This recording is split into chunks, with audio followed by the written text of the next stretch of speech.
Hi, this is John Kuntz, and welcome to this installment of From Empathy to Transformation. This is a mini-series, if you will, based on the Disruptor podcast, where we focus on human-centric design for entrepreneurs and startups. Today, we're going to be talking about design thinking for better market fit.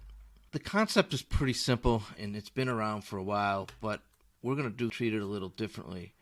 But basically, design thinking uses what's called the double diamond approach, which is a series of steps or processes that allow you to start with a problem and diverge through research, converge through better understanding of needs to define the specific needs, then diverging through ideation, idea generation, and then converging through prioritization and quickly developing prototypes and MVPs.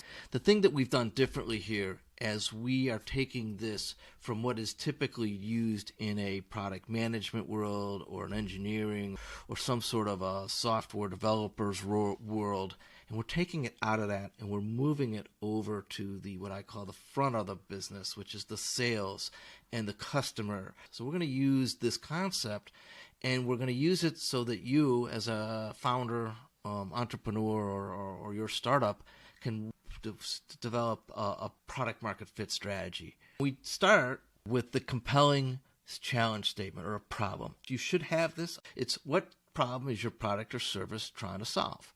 You're in business, you're creating a solution, you perceive that there's a problem, and you're trying to solve it. The first step is to identify the personas that are in the ecosystem of your world. You only have to start with 2 or 3, and this can grow over time. The personas might be your customers, it might be the people within an organization that are using your product or service, or they might be people that are impacted by your product or service. They could even be your customers' customers, or your customers' suppliers. So ecosystems can get pretty expansive, and so my recommendation is start small and build it over time. We did this. We started with 3 personas, and now we've expanded up to close to 15 or 20. The next phase is to map those personas in what we call a stakeholder map. In fact, you can basically build a stakeholder map as you're identifying your personas. But this is really how you discover and document the shared ideas about your key personas and their expectations and their relationships. Next, we diverge and try to explore the dimensions of our stakeholders through something we call empathy mapping.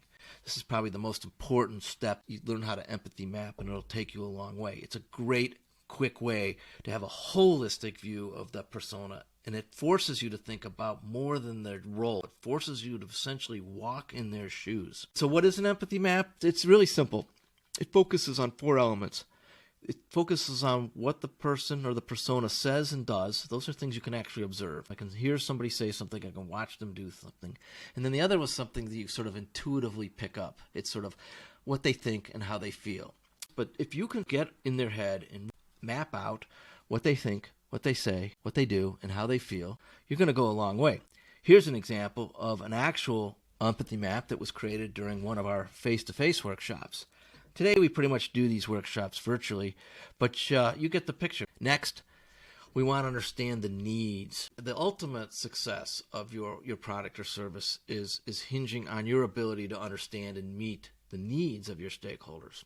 And we do this through need statements. Need statements identify what they actually seek. It may or may not have anything to do with what you're selling them, but if you can align to them and help them with their needs, now you've got one more step towards better product market fit. After we've converged on the need, now we diverge on big picture ideas. We look for broad conceptual ideas that focus on those needs. The crazier the better.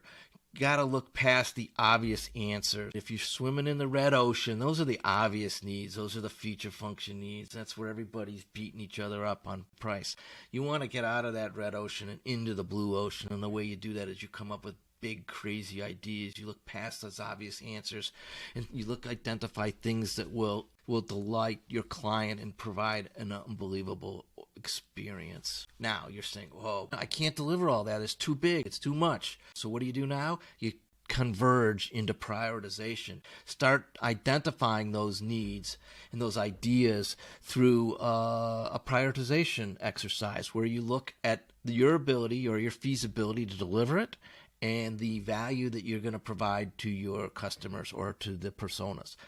As you can imagine, things that have high value and you can deliver feasibly are going to be the ones where you're going to focus. That's going to be your MVP. The things that have low value and really you can't do, then you steer clear for them. And then the things in the middle, that we call them big bets, those are going to be the things you're going to work on next. So you start with the high value, high feasibility, move into high value, medium feasibility, and then you stay away from anything that really isn't going to deliver any value. Once you've done that, now you can start to build what we call the experience roadmap. It will help you get everything in one place so that you're looking at the big picture but focusing on the near term. Another way to look at it in design thinking, they call it the cake experience roadmap. You want to focus on cupcakes. It's something that doesn't cost a lot of money, cooks fast, ingredients are fairly simple, but it still delivers a tasty experience. If you focus on the wedding cake, it takes a long time, it's really expensive. Customer may not want to get married to you quite yet, and therefore you have an opportunity to build something that nobody wants to buy. And then in the middle is the birthday cake.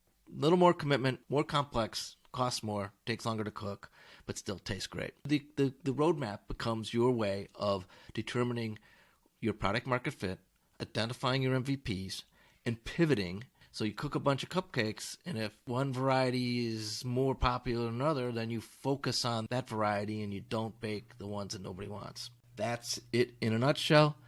Thanks for listening to Design Thinking for Better Market Fit. I'm John Kuntz, the Disruptor, and you've been listening to From Empathy to Transformation. Have a great day.